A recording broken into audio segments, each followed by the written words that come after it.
Europe 1. Le grand direct des médias, Jean-Marc Morandini. Et le fait média du jour, c'est donc la démission de Jérôme Cahuzac de son poste de ministre du Budget. 3 mois après les révélations de Mediapart sur sa présumée fraude fiscale, le ministre a donc quitté ses fonctions hier tout en continuant de démentir les accusations du site d'information. Alors avec nous, Bastien Millot, bonjour. Bonjour Jean-Marc. On va parler communication bien évidemment, puisque depuis ce matin on décrypte l'aspect politique dans la matinale de Bruce Toussaint.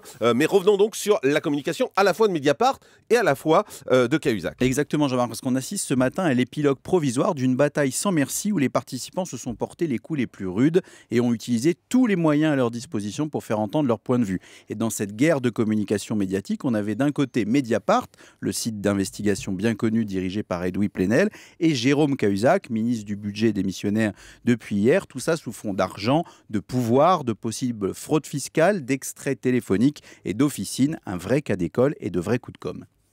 Alors effectivement, quelles ont été les stratégies de com des différents protagonistes? Alors du côté du ministre Cahuzac, une stratégie résolument offensive, Jean-Marc, puisqu'il a toujours nié catégoriquement en utilisant même l'enceinte de l'Assemblée nationale pour affirmer solennellement qu'il ne détenait aucun compte à l'étranger. Pour mener cette offensive de communication, il était épaulé par un groupe de communicants à ses côtés, à la fois dans son cabinet et puis à l'extérieur, qui ont passé ces semaines, ces mois à essayer d'instiller le doute chez les journalistes dans les médias pour tenter de discréditer les accusations de Mediapart en insistant notamment sur le caractère équivoque des preuves mises en avant par le site. C'est ce dont parlait Edoui Plenel ce matin même sur Europe 1 en disant que le communiqué du parquet sur cette affaire faisait litière de toutes les manœuvres et manipulations médiatiques organisées par des officines de communication pour entraver la marche vers la vérité. On le voit, il porte les attaques sur les communicants qui entouraient le ministre en les accusant clairement d'avoir cherché à se travestir la vérité. Ça, c'est la justice qui nous le dira.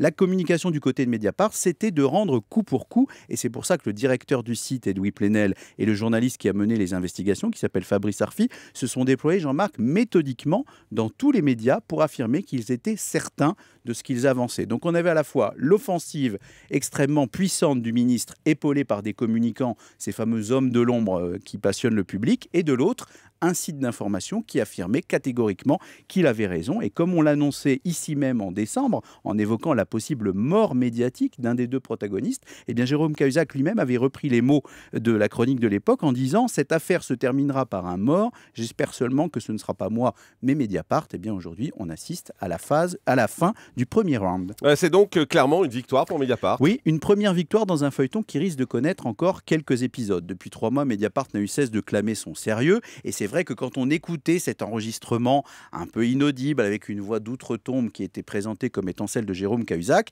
eh bien il y avait un doute, et c'est sur ce doute qu'insistaient les communicants de Jérôme Cahuzac en disant vous voyez bien que ces preuves soi-disant irréfutables, eh bien elles ne sont pas aussi flagrantes que ça. Et à l'époque, certains prédisaient déjà que le site Mediapart allait imploser, que sa course au scandale allait précipiter sa chute et que ces accusations un peu, on va dire, difficiles à vérifier ébranleraient sa crédibilité. Eh bien, en même temps, le site d'information Mediapart, c'est le seul site d'information bénéficiaire qui a connu la notoriété avec notamment l'affaire Bettencourt qui a contribué à populariser.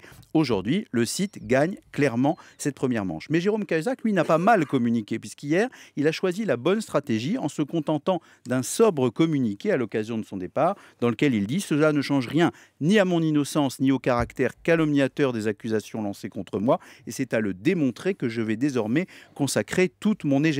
En quittant provisoirement le ring, ce boxeur va évidemment prendre beaucoup moins de coups et la pression médiatique qui reposait sur lui, elle va diminuer mécaniquement. Quand vous n'êtes plus là, sous le feu des projecteurs, quand vous avez démissionné, eh bien les médias passent à autre chose. On connaît les règles du jeu médiatique et ce sont désormais les juges, Jean-Marc, qui rythmeront le calendrier de cette affaire et plus Mediapart ou Jérôme Cahuzac, affaire à suivre. Merci beaucoup, Bastien Millot.